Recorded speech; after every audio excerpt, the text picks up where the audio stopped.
Kusela amalangana ngaphambi kobana umnyaka wefundo omutsha uthome, iintolo zizele ziyaphuphuma njengoba ababelethi bayokuthengela abentababo ijinifomu. Uzanele Dikokero ngomunye wababelethi abathenga ijinifomu amalanga wokuvulwa kwenkolo siyatjhidela nje, uthengela umntwana wakhe uyokufunda uGrade 1 umnyaka lo. I make sure that I at least save something like 300 rand every month just for school clothes and the stationery, because at the end of every year we get a list of stationery that they're supposed to have for the next grade, and he's going to Grade 1. Ababelethi bathi qakathekile ukuhlela ngaphambi kwesikhathi umuntu nakafuna ukulusana nentengo ephezulu yezinto nokuhlogeka kwemali kuTjhirhweni. It's but difficult for some parents, but there are at least stores that gives a discount for the parents, yeah. Kanti neentolo ezithengisa inisetshenziswa zokufunda akunabususo benyawo. Can get pricey. If you have a lot of children, it's aftercare and primary, and yeah, every school's got their list, and yeah, it can get pricey with times, yes. Abanye balila ngokubiza khulu kwezinto.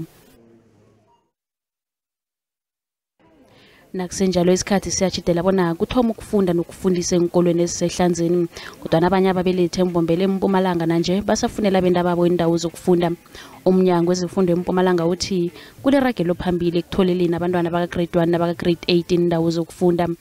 My child has just relocated from KwaZulu-Natal to Nelspruit, so we're here to finalize our admission. I'm looking for a space around town, since I'm also working around here or nearby my workplace, so that I can be able to, like, sometimes take my child to school. Umnyango wezeFundo esifundeni uthi bonke abafundi bazokutloliswa enkolweni emalangeni alitjhumi azako. Challenges are in fast-growing areas. We've issued a directive to all schools to ensure that within the next 10 days, all school-going learners should be admitted, should be in schools learning. Umnyango lo ungezelela amaklasi kwezinye iinkolo eMbombela kulusana nokusalela emuva kokutloliswa kwabafundi, kanti ukwakhiwa kwamaklasi la kulindeleka bona kuphele esikhathini esingaqedi ihliziyo.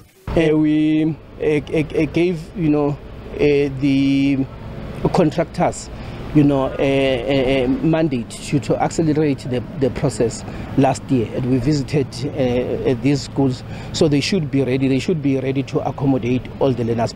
Kulindeleka bona iinkolo zivulwe ngelesithathu.